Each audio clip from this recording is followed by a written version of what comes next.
Hello everybody, मैं भारत धिंगरा आज आपके लिए लेके आया हूँ हमारी ऑर्गेनिक केमिस्ट्री 12th का हैलाइड्स और उसका पार्ट 8।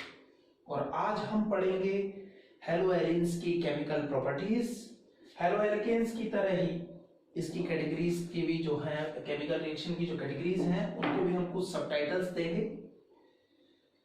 हेलो एलिन्स जो है इनकी केमिकल रिएक्शंस को आप 4 टाइप्स में क्लासिफाइड कर सकते हैं। वेरी फर्स्ट, किसी भी एरोमेटिक कंपाउंड की तरह है इलेक्ट्रोफिलिक सब्स्टिट्यूशन रिएक्शन। इनमें हम पढ़ेंगे कि बेंजीन रिंग की जो ऑर्थो और पैरा पोजीशन है वहां का H एटम किसी इलेक्ट्रोफाइल से रिप्लेस होगा। सेकंड, हम पढ़ेंगे न्यूक्लियोफिलिक सब्स्टिट्यूशन रिएक्शन जो कि एल्काइल हैलाइड के कंपेयर में हेलो एलिन्स में लो रिएक्टिविटी दिखाती है। यहाँ पर स्पेशल कंडीशंस चाहिए, हाई टेम्परेचर और हाई प्रेशर चाहिए, तब जाकर के न्यूक्लियोफिलिक सब्स्टिट्यूशन रिएक्शन होगी। और थर्ड है reaction with metals and final category reduction. हम एक एक की बात करें। सबसे पहले हम बात शुरू करते हैं हमारी कैटेगरी ए पर, इलेक्ट्रोफिलिक सब्स्टिट्यूशन रिएक्शन। देखिए इस बात को समझ लीजिए आप। मैं एक बार फिर से आपको याद दिलाऊं, मैंने पहले भी आपको याद दिलाया था। एरोमेटिक कंपाउंड्स की एक स्पेशल फीचर होती है और वो है रेजोनेंस। एरोमेटिक हाइड्रोकार्बन का सबसे सिंपल एग्जांपल आपका है बेंजीन। ये आपके सामने बेंजीन रिंग है। हेलो बेंजीन बनानी है आपको तो कोई भी हेलोजन आप यहाँ पे जोड़ दीजिए। हेलोजन का सिंबल सपोज आपने एक्स रखा है, ये एक्स आपका फ्लोरीन, क्लोरीन, ब्रोमीन या आयोडीन कोई भी हेलोजन एटम हो सकता है। हमें मालूम है हेलोजन एटम 17th ग्रुप में है पीरियोडिक टेबल के। आउटरमोस्ट ऑर्बिट में 7 इलेक्ट्रॉन है, 1 यहाँ बॉन्डिंग में पार्टिसिपेट कर रहा है, मींस इसके पास 6 इलेक्ट्रॉन। अदरवर्ड्स कहें हम, इसके पास 3 लोअर पेयर जो है, 3 लॉन पेयर जो है इलेक्ट्रॉन पेयर हैं।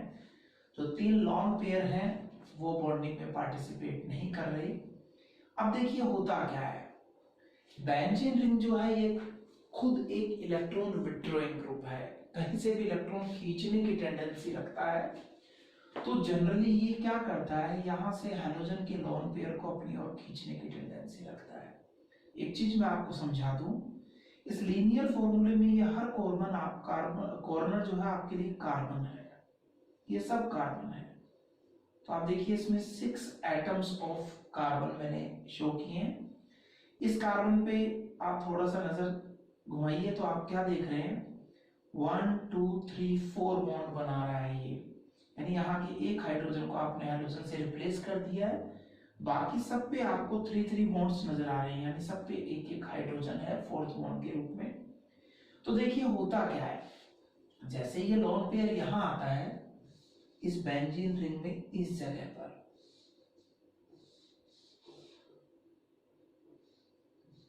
बॉन्ड के आते ये बॉन्ड सिंगल से क्या हो जाता है, डबल हो जाता है।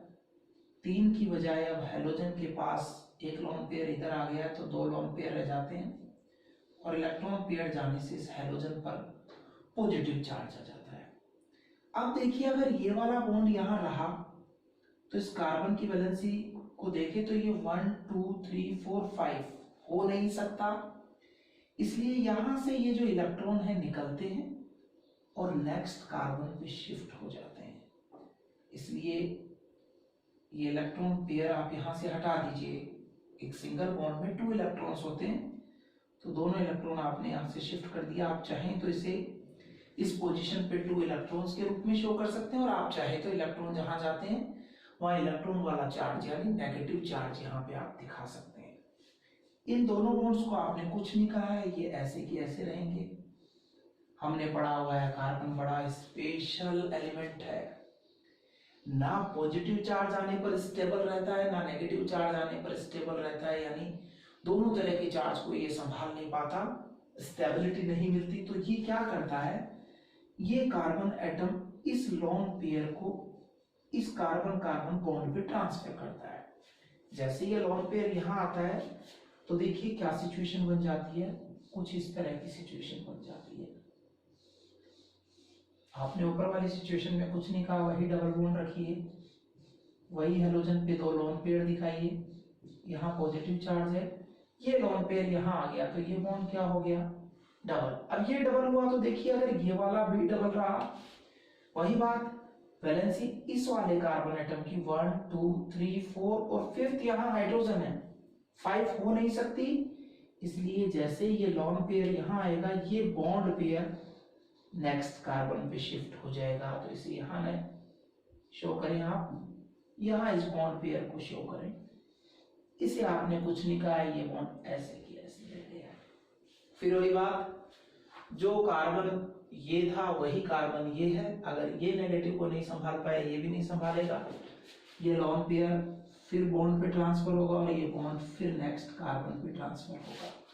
इस तरह से पोजीशन आपके सामने ये बनेगी।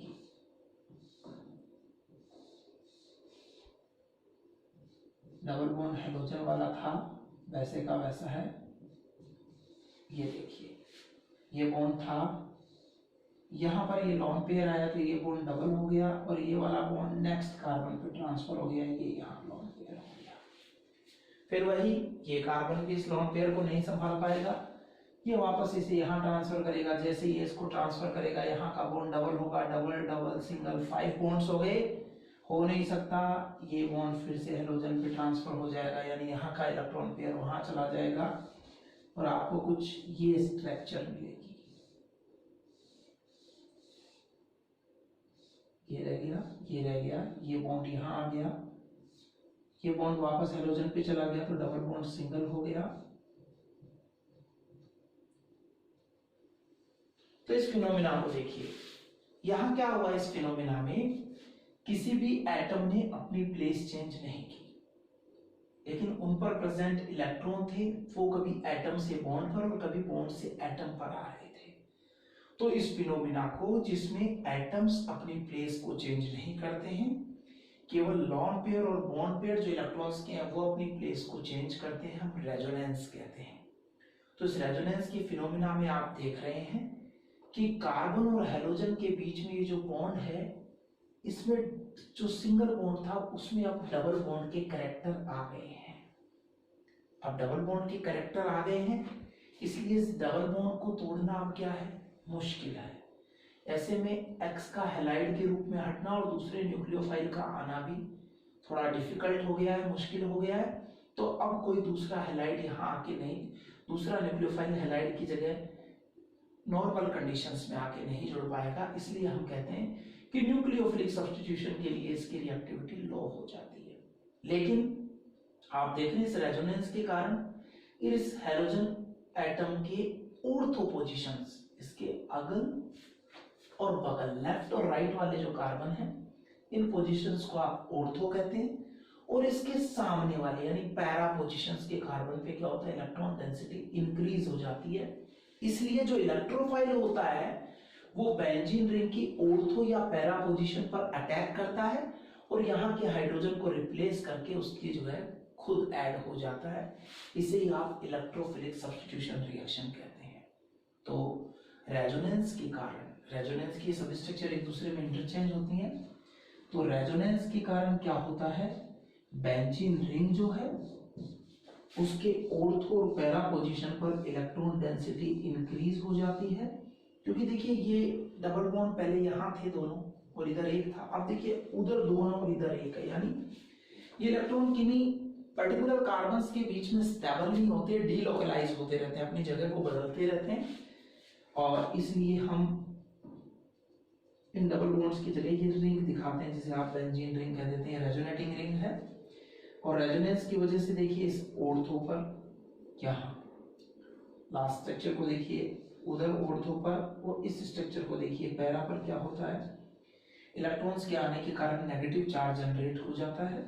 इसलिए जिसको भी इलेक्ट्रॉन से अफेक्शन है, और यहाँ देखिए पार्शियल डबल बॉन्ड कैरेक्टर आ जाते हैं कुछ समय के लिए इस बॉन्ड में, तो जिसको भी इलेक्ट्रॉन से अफेक्शन है वो इलेक्ट्रोफाइल या तो ऑर्थो पे अटैक करता है या पैरा पर। इसलिए हमें इलेक्ट्रोफिलिक सब्स्टिट्यूशन रिएक्शन में क्या होता है, ऑर्थो और पैरा प्रोडक्ट का मिक्सचर मिलता है। हालांकि पैरा प्रोडक्ट में क्या होता है, आने वाले सब्स्टिट्यूट का इस पहले से प्रेजेंट हेलोजन से डिस्टेंस बढ़ जाता है, इसलिए दोनों के बीच रिपल्शन कम है। रिपल्शन मतलब लड़ाई झगड़ा, तो मॉलिक्यूल या प्रोडक्ट की स्टेबिलिटी क्या है, ज्यादा है। इसलिए जो ऑर्थो और पैरा का मिक्सचर बनेगा उसमें से पैरा प्रोडक्ट ऑर्थो के कंपेयर में लार्ज अमाउंट में बनेगा, क्योंकि स्टेबिलिटी उसकी थोड़ी सी ज्यादा है। ठीक है, ये बात हुई इलेक्ट्रोफिलिक सब्स्टिट्यूशन रिएक्शन क्यों होती है। तो मैंने आपको बता दिया, रेजोनेंस के कारण हेलोबेंजीन के ऑर्थो और पैरा पोजीशन पर इलेक्ट्रॉन डेंसिटी इंक्रीज हो जाती है, इसलिए आने वाला इलेक्ट्रोफाइल बेंजीन रिंग की ऑर्थो और पैरा पोजीशन के एच को हटाकर उसकी जगह जुड़ जाता है और इस तरह से हमें ऑर्थो और पैरा प्रोडक्ट का मिक्सचर मिलता है। न्यूक्लियोफिलिक सब्स्टिट्यूशन रिएक्शन के प्रति इनकी टेंडेंसी थोड़ी सी क्या होती है, कम होती है। कम होने के पीछे क्या रीजन है वो भी मैंने आपको बताया है। उसका रीजन मैंने आपको बताया है कि रेजोनेंस के कारण कार्बन हाइड्रोजन बॉन्ड में पार्शियल डबल बॉन्ड कैरेक्टर आ जाते हैं, इसलिए हेलो एल्केन के कार्बन हाइड्रोजन सिंगल बॉन्ड के कंपेयर में हेलो एरीन के इस डबल बॉन्ड को तोड़ना क्या है, डिफिकल्ट होता है। इसलिए nucleophilic substitution reaction high temperature और हाई प्रेशर पे होती है, यानी जनरली नहीं होती है। ठीक है, अब एक और चीज आपको बताएं, यहाँ पर बेंजीन के कंपेयर में यहाँ जो हेलोजन आया ये एक डीएक्टिवेटिंग ग्रुप है। डीएक्टिवेटिंग उन्हें कहते हैं जो खुद माइनस आई इफेक्ट रखते हैं और कहीं इलेक्ट्रॉन देने के बजाय खींचने की टेंडेंसी भी रखते हैं। अगर ये नहीं होता ना तो बेंजीन रिंग पे इलेक्ट्रॉन डेंसिटी ज्यादा होती है, लेकिन इनके आने से क्या है, बेंजीन रिंग पे इलेक्ट्रॉन डेंसिटी डिक्रीज हो गई है, इसलिए आने वाले इलेक्ट्रोफाइल की बेंजीन रिंग से जुड़ने की टेंडेंसी भी डिक्रीज हो गई है। इसलिए हेलोबेंजीन बेंजीन के कंपेयर में इलेक्ट्रोफिलिक सब्स्टिट्यूशन रिएक्शन के लिए लो रिएक्टिव होती है।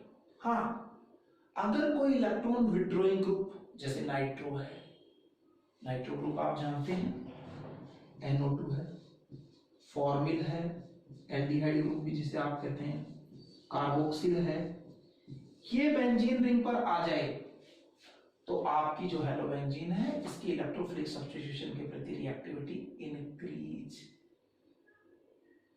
होगी, नहीं होगी, क्योंकि ये भी क्या करेंगे, हेलोजन की तरह ही बेंजीन रिंग पर इलेक्ट्रॉन डेंसिटी को डिक्रीज कर देंगे। हाँ, अगर यहाँ कोई प्लस आई इफेक्ट वाला आ जाए तो क्या हो, जैसे मिथाइल ग्रुप तो एक्टिवेटिंग ग्रुप है, वो बेंजीन रिंग को इलेक्ट्रॉन डेंसिटी इंक्रीज कर देगा, इसलिए आने वाला इलेक्ट्रोफाइल जल्दी से अटैक करेगा। ठीक है, तो इस बारे में हम पहले भी बात कर चुके थे, इसलिए आज हम सीधे आगे बढ़ते हैं और पढ़ते हैं कि कौन सी इलेक्ट्रोफिलिक सब्स्टिट्यूशन रिएक्शन है जो हमें हेलोबेंजीन में देखने को मिलती है। आइए मैं क्लोरोबेंजीन को लेकर के बात करूंगा और उसी को लेकर के हम इलेक्ट्रोफिलिक सब्स्टिट्यूशन रिएक्शन और उनके प्रोडक्ट देखेंगे। तो एरोमेटिक केमिस्ट्री के जितने भी आपके टॉपिक्स आएंगे, चाहे वो फिनॉल हो, चाहे वो एनिलीन हो, चाहे वो नाइट्रोबेंजीन हो, चाहे क्लोरोबेंजीन है, सब में ये कॉमन रिएक्शंस आपको देखने वाली मिलनी है। और उसी में पहली है सल्फोनेशन।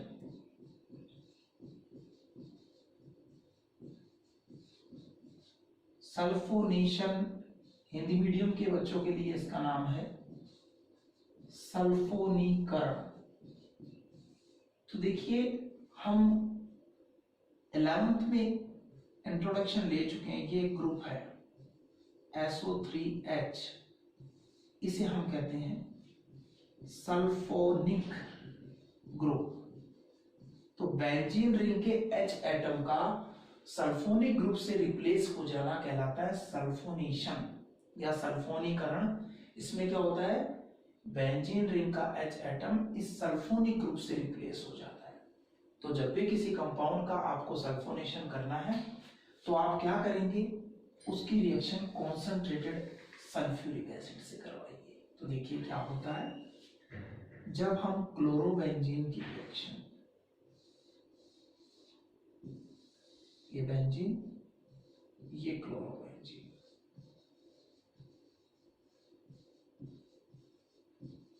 जब हम क्लोरोबेंजीन की रिएक्शन किससे करवाते हैं, concentrated sulphuric acid. Sulphuric acid होता है H2SO4, इस S के साथ क्या जुड़े हुए हैं, 4 ऑक्सीजन। ये देखिए 4 ऑक्सीजन, तो ये SO4 हो गया, साथ में क्या है 2 हाइड्रोजन, लीजिए ये 2 हाइड्रोजन। और साथ में अब देखिए ऑक्सीजन 16th ग्रुप का एलिमेंट है, आउटर मोस्ट ऑर्बिट में 6 इलेक्ट्रॉन रखता है, ऑक्टेट कंप्लीट करने के लिए 2 इलेक्ट्रॉन्स की रिक्वायरमेंट है, इसलिए डबल बॉन्डिंग करता है, सल्फर के साथ डबल बॉन्डिंग करता है और अपना ऑक्टेट कंप्लीट कर लेता है। इधर देखिए एक H से एक O से, एक H से एक O से बॉन्डिंग, इनका काम कंप्लीट है। तो अब आप देखिए मैं इसे थोड़ा सा इस तरह से लिखूंगा HO, ठीक है, और ये SO1 2 3H SO3H, तो ये H2SO4 को मैंने तोड़ के लिख दिया। अब ये जो H2SO4 मैंने लिखा है, अब देखिए इसमें सल्फर ऑक्सीजन की बॉन्डिंग में ऑक्सीजन की इलेक्ट्रोनेगेटिविटी हाई है, इस पे पार्शियल नेगेटिव चार्ज रहेगा, और सल्फोनिक जो है इस पर प्लस चार्ज रहेगा। जिस पर प्लस चार्ज है वही आपका इलेक्ट्रोफाइल है, जिस पर प्लस है उसको इलेक्ट्रॉन वाले चार्ज यानी नेगेटिव चार्ज से अफेक्शन है, वो इलेक्ट्रोफाइल की तरह बिहेव करेगा। तो यहाँ इलेक्ट्रोफाइल कौन सा ग्रुप है, ये SO3H, जिसको आप सल्फोनिक ग्रुप कहते हैं। कहां से मिला आपको, कॉन्सेंट्रेटेड H2SO4 से। तो जब क्लोरोबेंजीन की रिएक्शन इस कॉन्सेंट्रेटेड H2SO4 से होती है तो इसकी ऑर्थो पोजीशन से या फिर इसकी पैरा पोजीशन से, ऑर्थो से या फिर इसकी पैरा पोजीशन से, दोनों जगह से। हमने कहा था आपको मिक्सचर मिलेगा इलेक्ट्रोफिलिक सब्स्टिट्यूशन रिएक्शन में हमेशा।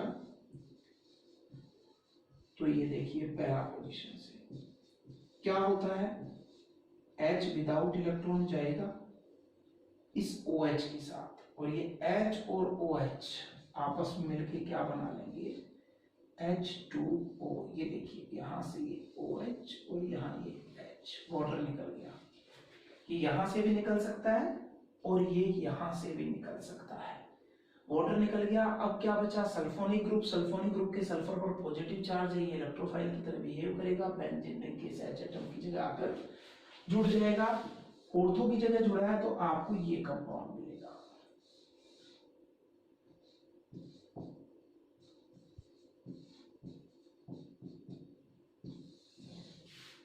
ये, और अगर इस वाले H की जगह जुड़ा है तो आपको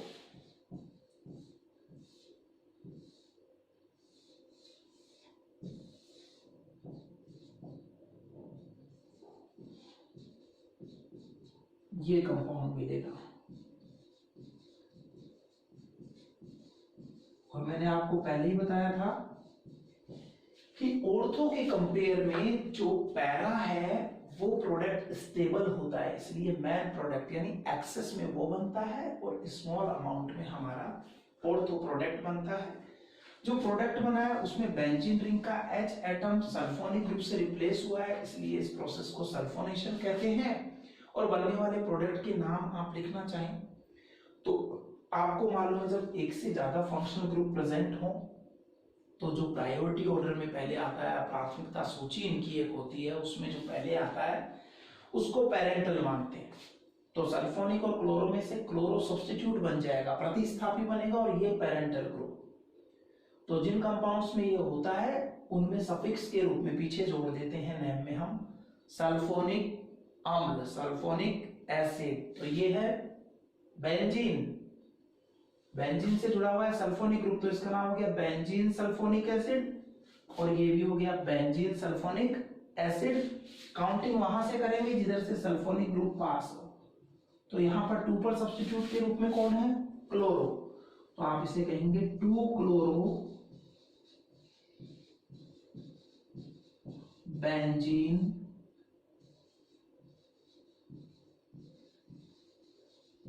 सल्फोनिक एसिड, ठीक है। और इधर काउंटिंग करें आप 1 2 3, यही क्लोरो कहाँ हो गया 4 पे, तो इसका नाम हो जाएगा 4 क्लोरो बेंजीन सल्फोनिक एसिड। तो हमने पढ़ा कि जब क्लोरोबेंजीन की रिएक्शन कॉन्सेंट्रेटेड H2SO4 से होती है तो बेंजीन रिंग का H एटम सल्फोनिक ग्रुप से रिप्लेस हो जाता है और हमें 2 क्लोरोबेंजीन सल्फोनिक एसिड और 4 क्लोरोबेंजीन सल्फोनिक एसिड मिलते हैं। इसी रिएक्शन को हम सल्फोनेशन कहते हैं। तो ये फर्स्ट रिएक्शन हुई। अब सेकंड रिएक्शन हम इलेक्ट्रोफिलिक की पढ़ें। सेकंड रिएक्शन हमारी क्या है? नाइट्रेशन। हिंदी में आप इसे कहते हैं नाइट्रीकरण। तो नाइट्रेशन में क्या होता है? आपके पास फिर वही क्लोरोबेंजीन है। आपको मालूम है क्लोरोबेंजीन में क्लोरो एक डीएक्टिवेटिंग ग्रुप है। तो डीएक्टिवेटिंग ग्रुप आने से इलेक्ट्रोफिलिक सब्स्टिट्यूशन के प्रति इसकी जो रिएक्टिविटी है वो थोड़ी सी बेंजीन के कंपेयर में कम हो जाती है।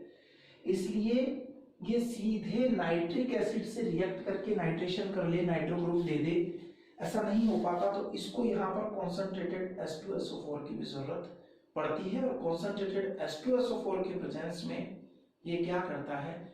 नाइट्रेशन के थ्रू आपको नाइट्रोक्लोरोबेंजीन जो है कंपाउंड के रूप में बना के देता है। आइए देखिए कैसे। Replacement of H atom of benzene ring by nitro group is known as nitration. Benzene ring के H एटम का नाइट्रो ग्रुप से NO2 ग्रुप से रिप्लेस होना ही क्या कहलाता है? नाइट्रेशन या नाइट्रीकरण कहलाता है। तो देखिए क्या होना है। मैंने आपको कहा है ये रिएक्शन कॉन्सेंट्रेटेड H2SO4 और HNO3 की प्रेजेंस में होती है। देखिए ये मैं इस तरह से लिख दूं थोड़ा सा, H2SO4 और दूसरी चीज है HNO3, थोड़ा सा इसे खोल के मैं यूं लिख रहा हूं HNO3। फिर वही बात, एसिड वो है जो H+ दें। और यहाँ ऑक्सीजन और नाइट्रोजन में से किसकी इलेक्ट्रोनेगेटिविटी लो है? नाइट्रोजन की लो है, ऑक्सीजन की हाई है। तो ज्यादा विद्युत ऋणता वाला, ज्यादा इलेक्ट्रोनेगेटिविटी वाला पार्ट हो गया आपका नेगेटिव और ये वाला पार्ट हो गया पॉजिटिव। तो नाइट्रेशन मिक्सचर के रूप में हम कॉन्सेंट्रेटेड सल्फ्यूरिक एसिड और कॉन्सेंट्रेटेड नाइट्रिक एसिड का मिक्सचर काम में लेते हैं।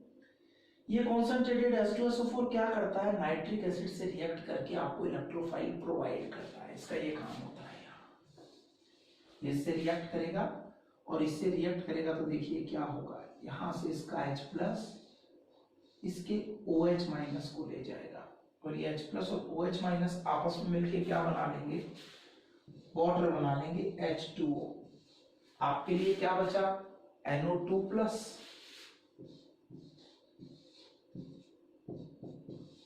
और दूसरी चीज कौन बची?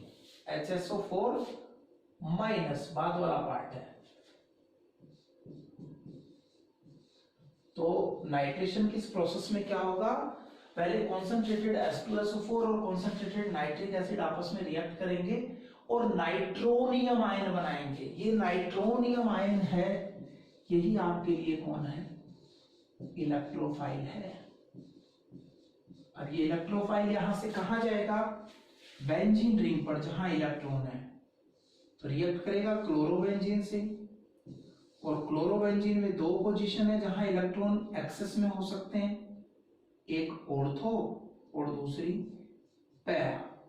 तो ये इलेक्ट्रोफाइल नाइट्रोनियम ग्रुप यहां जाएगा और ऑर्थो व पैरा की जो H हैं उन्हें हटाएगा। ये H विदाउट इलेक्ट्रॉन्स जाएंगे और इन इलेक्ट्रॉन से ये नाइट्रोनियम ग्रुप जुड़ेगा कि उसके पास इलेक्ट्रॉन नहीं है।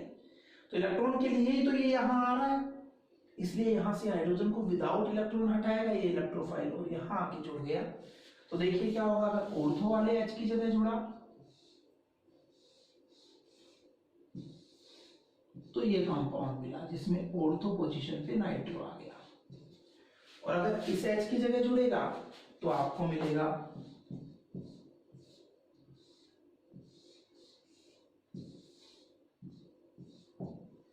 ये पैरा प्रोडक्ट। H किस रूप में हट गया? H+। अब जो H+ आपका हटा है वो क्या करेगा? यहाँ पे दो चीज बनी है, इलेक्ट्रोफाइल और एक न्यूक्लियोफाइल। तो ये H+ वापस से इस न्यूक्लियोफाइल HSO4- के पास जाएगा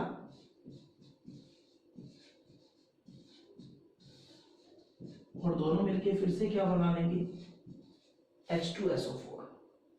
तो इस कंप्लीट रिएक्शन को अगर आप समझना चाहें तो ये 3 स्टेप्स में हो रही है। वेरी फर्स्ट स्टेप में क्या हो रहा है, concentrated sulphuric acid concentrated nitric acid के साथ रिएक्ट करके आपको इलेक्ट्रोफाइल प्रोवाइड कर रहा है। सेकंड स्टेप में इलेक्ट्रोफाइल क्या कर रहा है, बेंजीन रिंग के H एटम को रिप्लेस करके उसकी जगह खुद जुड़ रहा है, प्रोडक्ट बन रहा है, और इस तरह से हटा हुआ जो H+ है वो बचे हुए बाइसल्फेट आयन के साथ मिलके वापस से सल्फ्यूरिक एसिड बना रहा है। तो हम क्या देख रहे हैं कि रिएक्शन के बाद हमें सल्फ्यूरिक एसिड वापस मिल गया है, यानी सल्फ्यूरिक एसिड यहाँ सिर्फ एक कैटलिस्ट है जिसका काम क्या है, आपको रिएक्शन के लिए इलेक्ट्रोफाइल प्रोवाइड करना। तो उसने आपको रिएक्शन के लिए इलेक्ट्रोफाइल प्रोवाइड कर दिया है। ठीक है, अब आप देखिए, अगर केमिकल लास्ट फाइनल रिएक्शन निकालने का हमारा एक तरीका और भी होता है।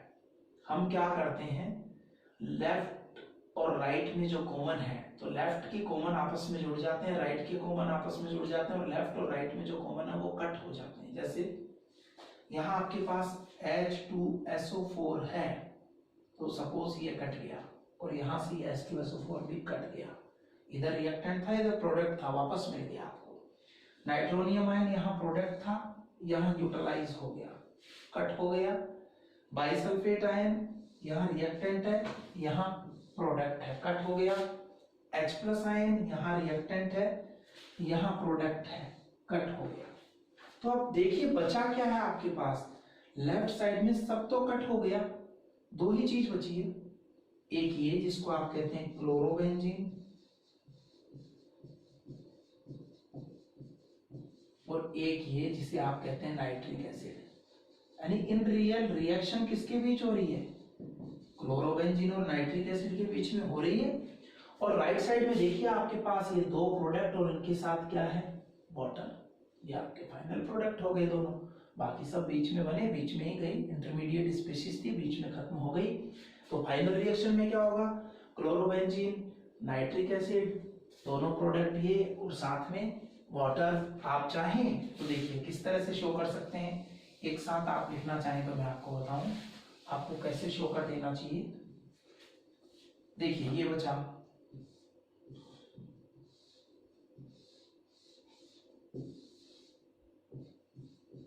स्केच दिखाइए आप, ऑर्थो और पैरा के दोनों ही हट सकते हैं। साथ में यहां दिखाइए आप, ये आपका नाइट्रिक एसिड H2SO4 रिएक्शन के बाद वापस मिल गया, यानी एज ए कैटलिस्ट काम कर रहा है, उसको आप एरो पे लिख दीजिए, कॉन्सेंट्रेटेड H2SO4, और ये आपका यहाँ पर नाइट्रिक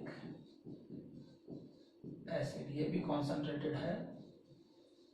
प्रोडक्ट के रूप में ये दोनों चीज बनी है, आप इन्हें लिख दीजिए।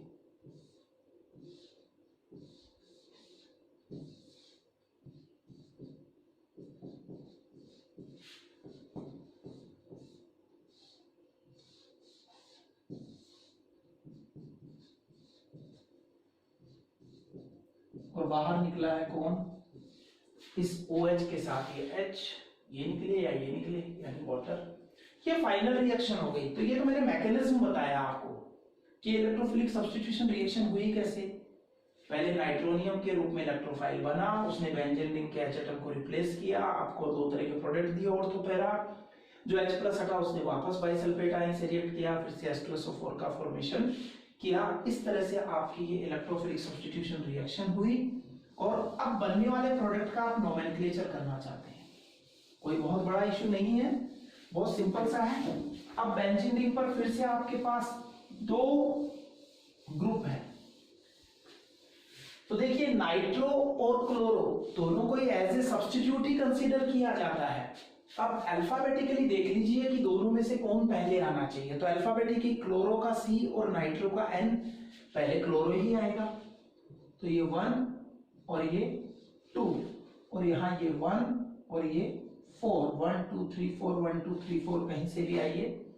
अब जब लिखते हैं दो डिफरेंट सब्स्टिट्यूट हैं तो उनको अल्फाबेटिकल ऑर्डर में अरेंज करते हैं और पोजीशन के साथ लिख देते हैं। पहले क्लोरो कहाँ, 1 पर, तो 1 क्लोरो, 2 पर है नाइट्रो, तो 1 क्लोरो 2 नाइट्रो। किस पर अटैच है, बेंजीन पर, तो 1 क्लोरो 2 नाइट्रो बेंजीन, इसका नाम हो गया। और 1 क्लोरो 4 नाइट्रोबेंजीन, इसका नाम हो गया आपका मेन प्रोडक्ट। कौन है? पैरा प्रोडक्ट ही आपका मेन प्रोडक्ट है। तो ये प्रोसेस हुई किसकी? नाइट्रेशन की।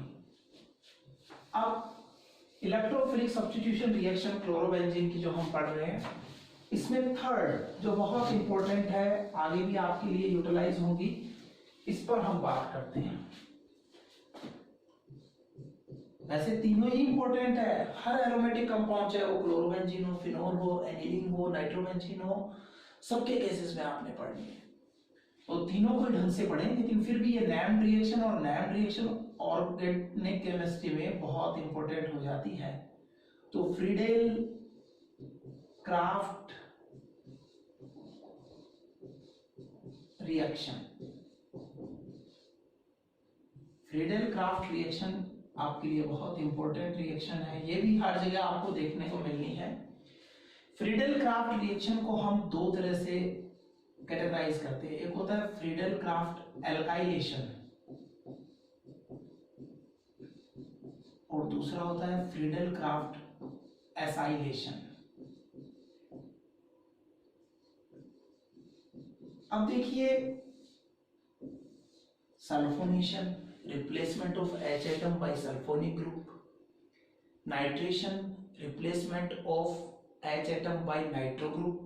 भाई सल्फोनीकरण में सल्फोनिक ग्रुप से गया, नाइट्रीकरण में नाइट्रो ग्रुप से गया, एल्काइलेशन में एल्काइल ग्रुप से रिप्लेस कर दीजिए, और एसाइलेशन में एसाइल ग्रुप से रिप्लेस कर देते हैं। एसाइल ग्रुप क्या होता है? इस ग्रुप को आप एसाइल ग्रुप कहते हैं, RCO, ये एसाइल ग्रुप है, और R जनरली एल्काइल को रिप्रेजेंट करता है। तो बेंजीन रिंग के H एटम को अगर इस एल्काइल से रिप्लेस करेंगे तो ये हो जाएगा एल्काइलेशन, और अगर एसाइल से रिप्लेस करेंगे तो ये हो जाएगा एसाइलेशन।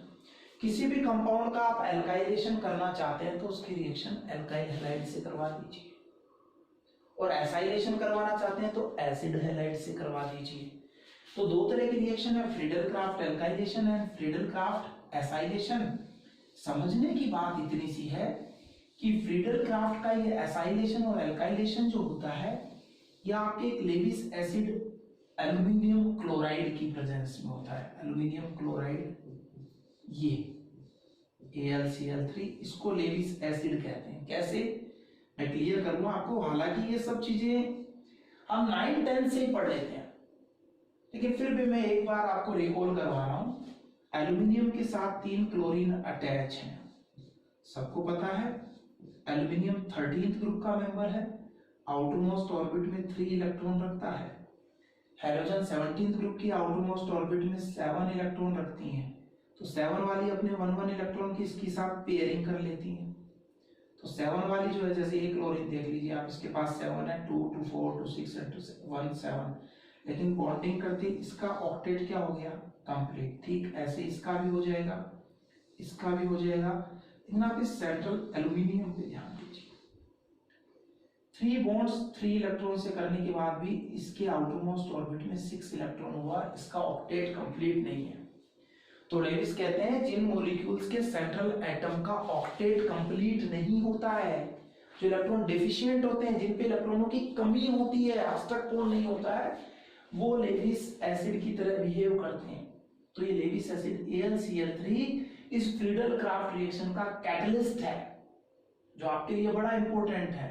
और ये लेविस एसिड AlCl3 जो कैटलिस्ट के रूप में यूज हो रहा है, इसी का काम है कि वो आपको इस रिएक्शन के लिए इलेक्ट्रोफाइल प्रोवाइड करता है, इलेक्ट्रॉन स्नेही प्रदान करता है। देखिए कैसे, पहले मैं पढ़ाता हूं आपको फ्रीडेल क्राफ्ट एल्काइलेशन। क्या होता है फ्रीडेल क्राफ्ट एल्काइलेशन में, हम समझने की कोशिश करें। देखिए, फ्रीडेल क्राफ्ट एल्काइलेशन में ये कहता है कि जब आपका हेलोबेंजीन, ये लीजिए क्लोरोबेंजीन ले लिया आपने, रिएक्ट करता है एल्काइल हैलाइड से, सपोज एल्काइल हैलाइड के रूप में भी आपने क्या ले लिया? CH3Cl ले लिया, CH3Cl IUPAC में इसको कह देते हैं क्लोरोमेथेन। तो क्लोरोमेथेन से रिएक्शन हो रही है, मीन्स एक हेलो एल्केन से रिएक्शन हो रही है, एक हेलो एरीन की जिसको आप कह रहे हैं क्लोरोबेंजीन। पता है इलेक्ट्रोफिलिक सब्स्टिट्यूशन रिएक्शन में इसका ऑर्थो या पैरा का H हटेगा। अब आप एक चीज देखिए, इस एल्किल हैलाइड का इलेक्ट्रोफाइल पार्ट है कौन? हमें पता है कार्बन हाइड्रोजन बॉन्ड पोलर है, हाइड्रोजन की इलेक्ट्रॉन नेगेटिविटी या विद्युत ऋणता ज्यादा है, इलेक्ट्रॉन उसकी तरफ शिफ्ट होंगे इसलिए उस पे चार्ज माइनस आएगा और कार्बन पे चार्ज पॉजिटिव आएगा। तो जिस पे पॉजिटिव चार्ज है वही आपका कौन है? इलेक्ट्रोफाइल है। तो यहाँ मिथाइल ग्रुप जो है वो आपका इलेक्ट्रोफाइल है। तो होता क्या है, बेंजीन रिंग का H एटम हटता है विदाउट इलेक्ट्रॉन, जाहिर है H के रूप में हटेगा। वो H इस Cl- के साथ जाके क्या बना लेगा? HCl। और ये मिथाइल ग्रुप जो पॉजिटिव है इलेक्ट्रोफाइल है वो इस H की जगह आके जुड़ जाएगा। ऑर्थो की जगह जुड़ा तो ऑर्थो प्रोडक्ट, पैरा की जगह जुड़ा तो पैरा प्रोडक्ट। देखिए किस तरह से, इस तरह से ये बेंजीन रिंग, ऑर्थो पे जुड़ा CH3, तो ये प्रोडक्ट मिल गया यहां जुड़ा, और यहां जुड़ता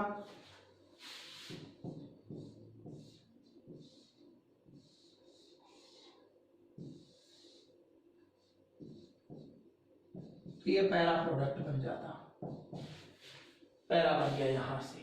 और जो भी H गया वो Cl के साथ जाके क्या बनाने वाला है आपको पता है? HCl बनाने वाला है। नोमेनक्लेचर के टाइम मैंने आपको बताया था कि इसको हाइड्रोकार्बन के रूप में देखिए कि अगर Cl में कवर कर लूं तो इसको आप कहते हैं, बेंजीन पे मिथाइल ग्रुप जुड़ते हैं टोल्यूइन। तो इस टोल्यूइन के H एटम की जगह सेकंड नंबर पर क्लोरो आ गया, तो इसका नाम है 2 क्लोरो टोल्यूइन। और इसके केस में यही 1 2 3 4 क्लोरो टोल्यूइन। दो तरह से इसका नोमेनक्लेचर था, मैं नोमेनक्लेचर में सिखा चुका हूं, इसलिए एक ही बार बात करूंगा कि Cl कवर करते ही एक हाइड्रोकार्बन है जिसको टोल्यूइन कहते हैं, उस टोल्यूइन पे Cl आ गया तो 2 क्लोरो टोल्यूइन और 4 क्लोरो टोल्यूइन बने। Definitely para product is main product, excess में बनेगा, लार्ज अमाउंट में बनेगा, स्मॉल अमाउंट में ये बनेगा क्योंकि वो एक्स्ट्रा स्टेबिलिटी रखता है। अब देखिए रिएक्शन हुई किसकी प्रेजेंस में? एनहाइड्रस AlCl3 की प्रेजेंस में। मैंने कहा इसका रोल है, ये आपको इलेक्ट्रोफाइल प्रोवाइड करता है। तो रिएक्शन का मैकेनिज्म क्या है आप एक बार समझ लीजिए क्योंकि हर लेसन में ये आने वाली है। मैकेनिज्म ये है कि सबसे पहले आपका AlCl3 जिसके सेंट्रल एटम एल्यूमिनियम का ऑक्टेट कंप्लीट नहीं है, आज तक पूरा नहीं है, वो जाकर के आपकी एल्काइल हैलाइड जैसे आपने क्लोरोमेथेन लिया है तो उस पर अटैक करता है। इसको क्यों अटैक करना है? क्योंकि इसको इलेक्ट्रॉन चाहिए, तो ये यहां आता है और इस क्लोरीन को विद इलेक्ट्रॉन, क्लोरीन की इलेक्ट्रॉन नेगेटिविटी कार्बन से ज्यादा है तो इलेक्ट्रॉन लेके जाता है और ये इसके साथ जाता है और बनाता है AlCl3 की बजाय अब क्या हो गए? 4 हो गए। और ये आने वाला फोर्थ क्लोरीन अपने साथ ये बॉन्ड लेके जा रहा है, यानी 2 इलेक्ट्रॉन्स ला रहा है, यानी इस पे कौन सा चार्ज इलेक्ट्रॉन ले गया है? तो नेगेटिव। और वास्तव में AlCl3 को क्लोरीन की नहीं उसके 2 इलेक्ट्रॉन्स की जरूरत थी ताकि उसका ऑक्टेट कंप्लीट हो जाए। तो बना लिया उसने, अपना कंप्लीट कर लिया, लेकिन इस प्रोसेस में क्या हुआ? ये मैथिल आपका कार्ब कैटायन में बदल गया, इस पे पॉजिटिव चार्ज आ गया और ये पॉजिटिव चार्ज वाला मिथाइल ग्रुप या एल्काइल ग्रुप अब आपके लिए इलेक्ट्रोफाइल की तरह बिहेव करेगा और ये अब इलेक्ट्रॉनों की तलाश में, पॉजिटिव आ गया, अनस्टेबल हो गया है, अब ये इलेक्ट्रॉनों की तलाश में जाएगा। कहां जाएगा? बेंजीन रिंग पर जाएगा और बेंजीन रिंग पर जाकर के ये वहां से H को रिप्लेस करेगा, चाहे वो ऑर्थो का या पैरा का, और उसकी जगह खुद बेंजीन रिंग के कार्बन से अटैच हो जाएगा। H मैंने कहा सबसे स्पेशल पोजीशन है आपका, आवारा एलिमेंट है, कोई इसे कुछ समझता ही नहीं, जो आता है वो इसे हटा देता है और हटाता है तो इसकी जो संपत्ति है, इसकी जो मनी है, इलेक्ट्रॉन्स है, उस पर खुद अपना अधिकार जमा लेता है और इसको विदाउट इलेक्ट्रॉन H+ के रूप में सेपरेट करता है। मिथाइल यहाँ आके जुड़ता है, अगर वो ऑर्थो पे जुड़ा तो आपका प्रोडक्ट देखिए ये है, और अगर पैरा पे जुड़ा तो आपका प्रोडक्ट ये है। हटा कौन? H। किस रूप में? H प्लस के रूप में। तो मिथाइल को तो जगह मिल गई, वो जाकर बेंजीन रिंग पे अटैच हो गया, इलेक्ट्रोफिलिक सब्स्टिट्यूशन रिएक्शन, इलेक्ट्रॉन्स नहीं प्रतिस्थापन अभिक्रिया हो गई। अब H प्लस क्या करे? H प्लस जाता है और बचे हुए नेगेटिव पार्ट यानी AlCl4 माइनस पे अटैक करता है।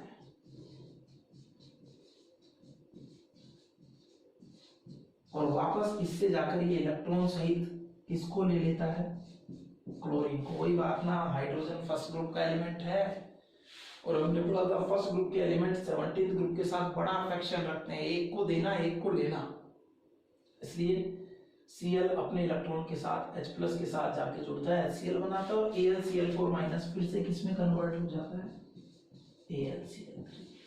तो रिएक्शन के बाद आपका ये कैटलिस्ट आपको देखिए फिर से मिल गया। तो इसका रोल प्ले तो इतना ही था कि ये रिएक्शन में आपको इलेक्ट्रोफाइल प्रोवाइड करते हैं। अब आप इन तीनों स्टेप्स को जोड़ेंगे ना तो आपके ऊपर वाली रिएक्शन आएगी। देखिए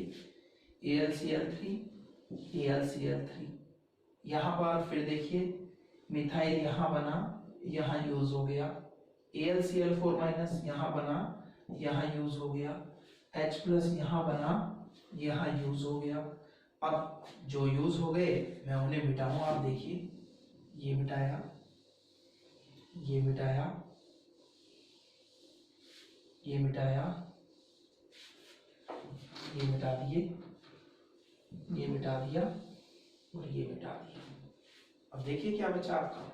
ये क्लोरोबेंजीन, ये क्लोरोमेथेन, ये दोनों आपके प्रोडक्ट 2-क्लोरोटोलुइन और 4-क्लोरोटोलुइन और साथ में ये HCl। तो मैन रिएक्शन आपके आ गई। इस तरह से मैकेनिज्म था।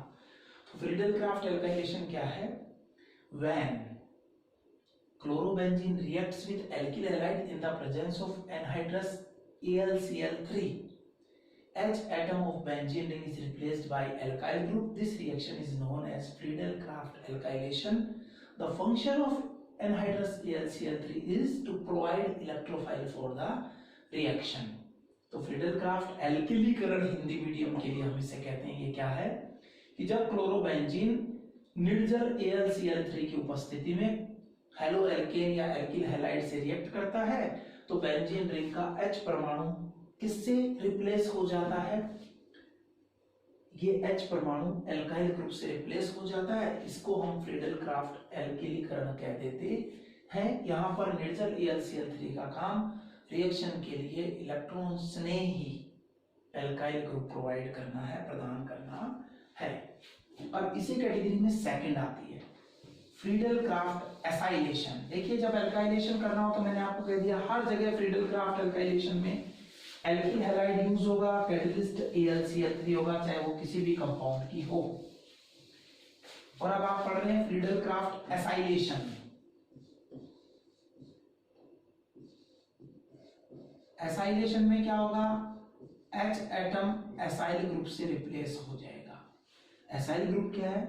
देखिए आपने ये 11th में इंट्रोडक्शन ले लिया था, RCOOH, इसको कहते हैं कार्बोक्सिलिक एसिड। जब किसी एसिड के OH ग्रुप को आप हैलोजन से रिप्लेस करते हैं तो आपका ये कंपाउंड बनता है एसिड हैलाइड। क्योंकि कार्बोक्सिलिक एसिड, एसिड के OH की जगह हैलोजन आया तो एसिड का हैलाइड कहलाएगा। ये जो एसिड हैलाइड है इसमें इस हैलोजन को छोड़ के जो बाकी का पार्ट है इसी को एसाइल ग्रुप कहते हैं। आपने 10th में एक एसिड पढ़ा था, उसे देख लेते हैं, CH3COOH। आपने कहा था सर ये विनेगर से या सिरके से मिलता है, जिसको लैटिन लैंग्वेज में एसिटिम कहते हैं, और एसिटिम से मिलने के कारण CH3COOH को आप कॉमनली इसके ओरिजिन सोर्स के बेसिस पे, उद्गम स्रोत के आधार पर नाम दे देते हैं एसिटिक एसिड। तो ये एसिटिक एसिड है।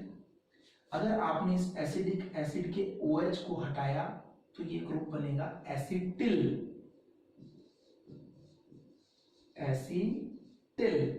और इससे Cl जोड़ देंगे तो ये हो जाएगा एसिटिल क्लोराइड। तो जैसे आपने मिथाइल क्लोराइड से रिएक्शन करवाई थी, अब आप एनहाइड्रस AlCl3 के प्रेजेंस में एसिटिल क्लोराइड से रिएक्शन करवाइए।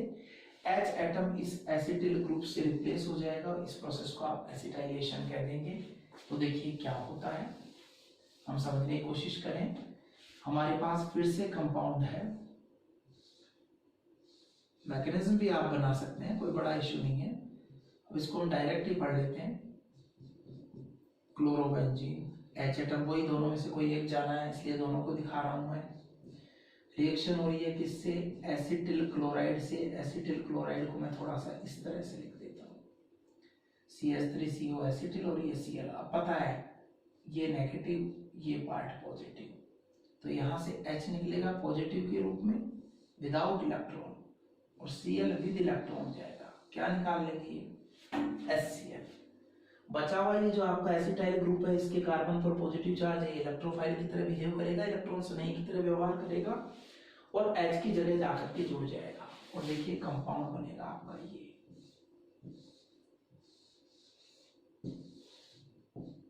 ये तो यहाँ CO ग्रुप कार्बन से जुड़ेगा यहां से। तो ये ऑर्थो पे भी हो सकती है और ये प्रोसेस पैरा पर भी हो सकती है। निकलेगा कौन? HCl। कैटलिस्ट कौन है? वही निर्जल AlCl3 एनहाइड्रस AlCl3। प्रोडक्ट आपके दो तरह के बन जाएंगे।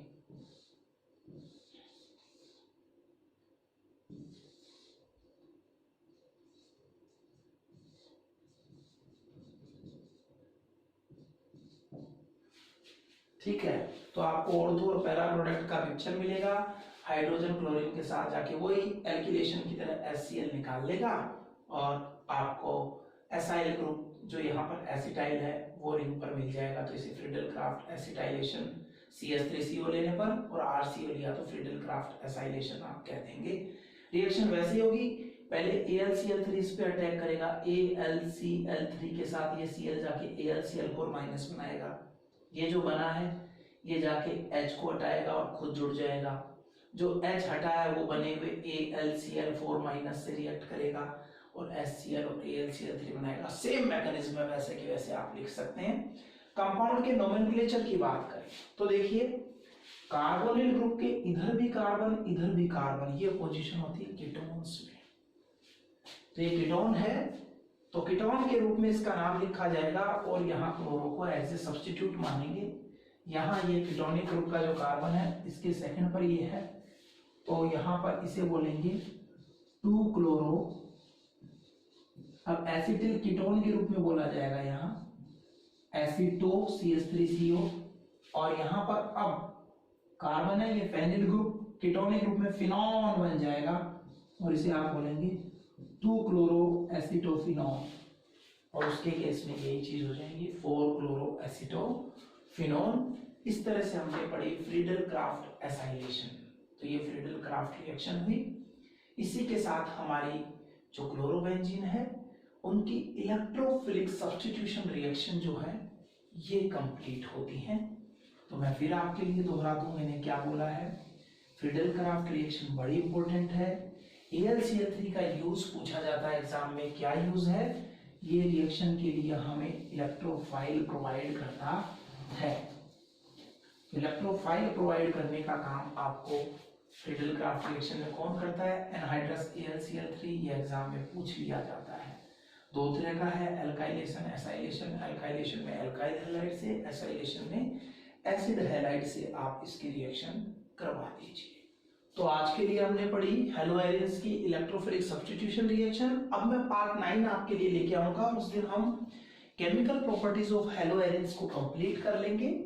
हम पढ़ेंगे nucleophilic substitution reaction, reaction with metals and reduction. तीनों के साथ हमारे नेक्स्ट पार्ट 9 में यह हेलो एरियन की केमिकल प्रॉपर्टीज कंप्लीट हो जाएगी। और उसके बाद हम राजस्थान बोर्ड के लिए डाई हैलाइड्स और ट्राई हैलाइड्स कैसे प्रिपेयर होते हैं, क्या उनकी केमिकल प्रॉपर्टीज है, उनके बारे में बात करेंगे। और अब आप अपनी बुक से इन रिएक्शंस को देखिए, जो वीडियो मैंने आपको दिया है इसे समझने की कोशिश कीजिए। और किसी भी प्रकार की प्रॉब्लम हो तो आप मुझे मेरे व्हाट्सएप नंबर 9875064369 पर व्हाट्सएप करके PDF के रूप में ये नोट्स भी मुझसे ले सकते हैं। तब तक stay home, stay safe. Thank you.